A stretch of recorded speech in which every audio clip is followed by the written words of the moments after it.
Eu sou Mário Persona e essas são as respostas que eu dei aos que me perguntaram sobre a Bíblia. Bom, eu sempre ouvia, quando eu trabalhava numa empresa, os colegas diziam o seguinte: ó, lembra de uma coisa, hein? Chefe não chega atrasado, é que algum compromisso o reteve. Então a gente tem que usar sempre as palavras corretas, né? Chefe não erra, chefe comete um equívoco. Então, quando nós lemos essa passagem aqui, parece que esses judeus aqui não estavam sabendo dessas coisas.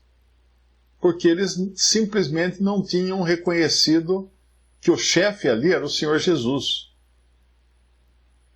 Porque se eles reconhecessem, eles não teriam dado palpite. O que o Senhor faz ali é um ato de misericórdia, né? No sábado, seus discípulos, tendo fome, começaram a colher espigas e a comer. Na realidade, o que eles faziam era que era permitido, por exemplo, a lei permitia que um viajante, naquele tempo não tinha posto de gasolina, não tinha lanchonete, restaurante na beira da estrada. Então a própria lei permitia, Deuteronômio, vamos para Deuteronômio 23, 25. Quando entrares na seara do teu próximo, com a tua mão arrancarás as espigas, porém não porás a foice na seara do teu próximo. Então isso aí era permitido na lei, como também era permitido pegar o grão que caísse durante a colheita. Muito do grão caía, né, nas beiradas da eira, então era permitido. Então as pessoas pobres iam também durante a colheita e ficavam esperando. É que nem fim de feira. As pessoas pobres iam no fim de feira. E foi isso que fez, por exemplo, Ruth, e Boaz avisou os seus trabalhadores que eles não importunassem Ruth e deixasse que ela pegasse o máximo que pudesse, não deixasse, não fossem mesquinhos em deixar cair os grãos, né, durante a colheita. Então a lei tinha muito de misericórdia, que os fariseus, os religiosos, não entendiam disso. Então eles andavam ali, encontravam a seara, ou uma plantação, né, como aqui fala, quando entrares na seara do teu próximo, com a tua mão arrancarás as espigas, porém não porás a foice na seara do teu próximo. Então eles podiam, era permitido, eles estavam com fome, não ia parar no próximo posto, né, que não existia. Então eles pegavam os grãos, esfregavam na mão, acho que esfregavam até verde, né, os grãos, esfregavam nas mãos assim as espigas, para soltar a palha, e aí comiam. Se alguém achar estranho isso, é só pensar que você compra cereal integral para comer, né? Para misturar com leite, com coisas assim. Não era milho. Não era milho. O milho ainda não... Colombo não tinha chegado nas Américas ainda para poder trazer o milho. O milho só foi ser usado pelo resto do mundo depois do descobrimento das Américas, porque o milho era um grão originário das Américas, que era comido pelos incas e astecas, né?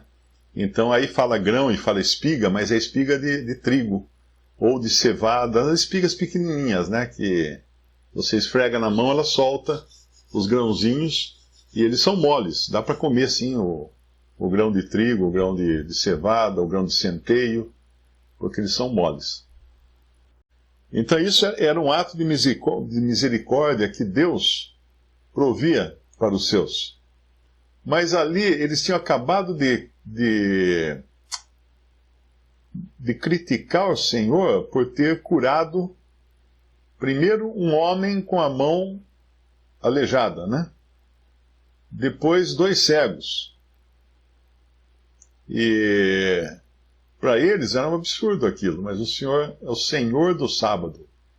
O sábado tinha sido dado para descanso do homem, como um ato de misericórdia também. E os fariseus, vendo isso, no versículo 2, disseram-lhe: eis que os seus discípulos fazem o que não é lícito fazer no sábado. Ele, porém, lhes disse: não tendes lido o que fez Davi quando teve fome, ele e os que com ele estavam? Então, aqui ele apela, então, para um que foi chefe dos judeus. O rei Davi, não é? Como entrou na casa de Deus, comeu os pães da proposição, que não lhe era lícito comer, nem aos que com ele estavam, mas só os sacerdotes? Ou não tendes lido na lei que aos sábados os sacerdotes no templo violam o sábado e ficam sem culpa? Pois eu vos digo que está aqui quem é maior do que o templo, que era o verdadeiro Davi, né? O verdadeiro filho de Davi agora, o Messias, que eles deviam estar recebendo com a maior alegria, com a maior pompa, mas, ao contrário, estavam criticando. Ele deixa muito claro que ele é maior que o templo, maior que o sábado, maior que o templo. E aí ele vai dar aquela lição: se vós soubesses o que significa misericórdia quero e não sacrifício, é o versículo 7. Esse versículo é o que diz lá em Oséias, e é também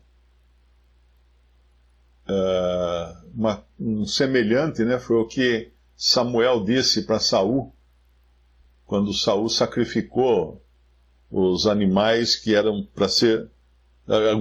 guardou os animais, né, que eram para ser sacrificados, quando na realidade ele errou por não obedecer a ordenança do Senhor dada através do profeta Samuel. Mas aqui, o problema aqui é o sábado, né? Vamos para o sábado, vamos pensar no sábado. O Senhor descansou no sábado. Isso foi lá em Gênesis, quando ele terminou toda a criação, viu que tudo era muito bom e descansou no sétimo dia.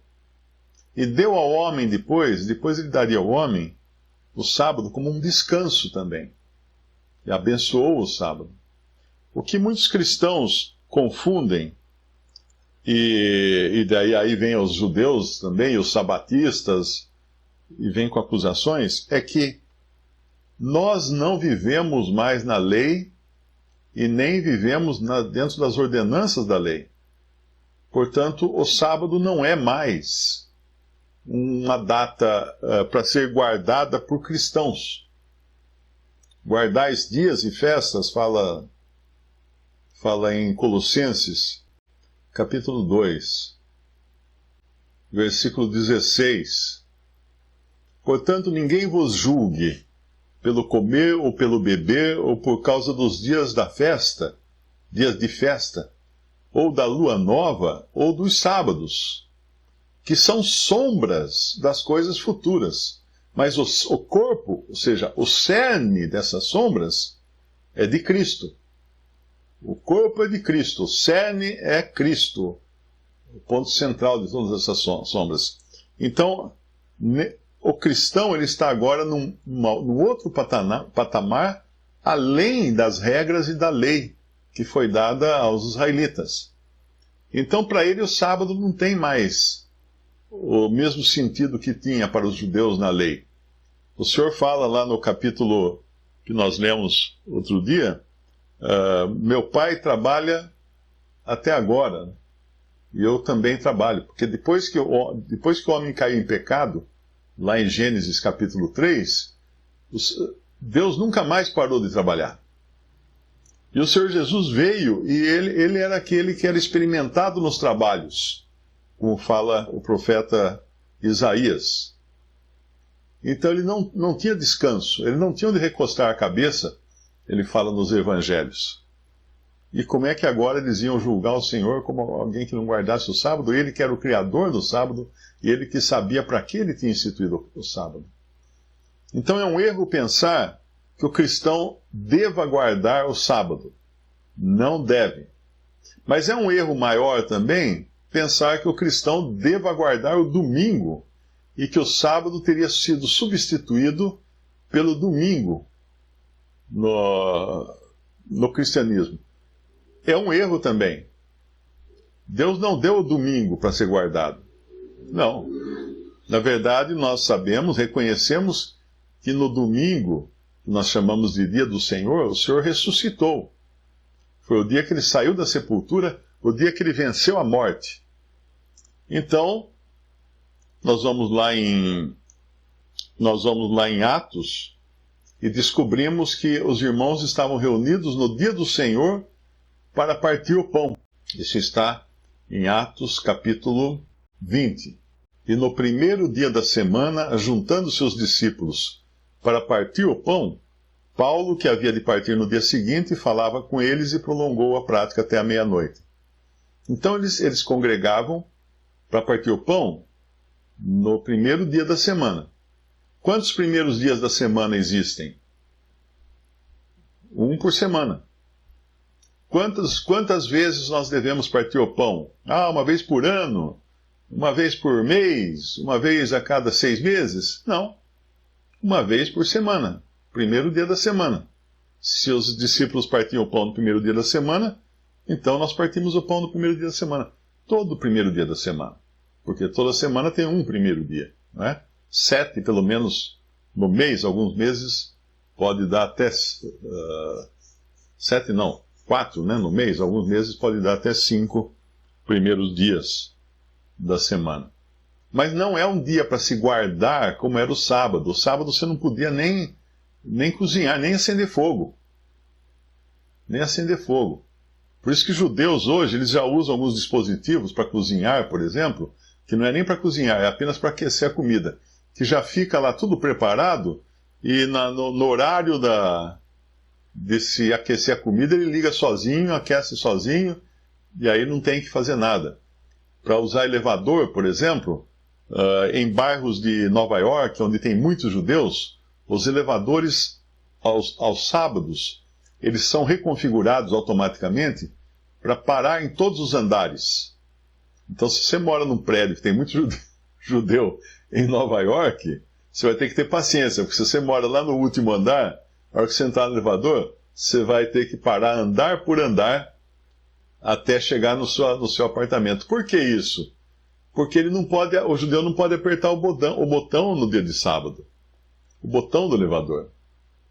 Ele pode, talvez, algum elevador automático que tenha reconhecimento de voz, ele falar um número e o elevador parar naquele número. Mas ele mesmo, o judeu mesmo, não pode apertar o botão. Por isso que eu acho que eu já contei várias vezes aqui o caso de um adventista que fez um serviço para um irmão no sítio dele, e ele foi pagar esse adventista num dia de sábado, e chegou lá, o rapaz falou assim, puxa, mas o dinheiro está aqui, ó. Vim pagar você. Não, mas eu sou adventista, eu não posso pegar em dinheiro no dia de sábado. Então faz assim, ó. Abriu o bolsinho aqui e falou, enfia aqui. Pronto, resolveu o problema dele do dia de sábado. Então, não faz nenhum sentido. O cristão guardar o sábado não faz nenhum sentido, mesmo porque ele não guarda, ele finge que guarda. Quando a gente vê sabatistas aí, religiões sabatistas, como é o Adventismo do sétimo dia, como é que ele faz para ir no culto dele lá? Ele liga o carro. Não pode ligar o carro. É sábado. Não é? Então, os que dizem guardar a lei são os que menos guardam a lei. Essa é a verdade. Visite respondi.com.br. Adquira os livros ou baixe e-books. Visite 3minutos.net. Baixe o aplicativo.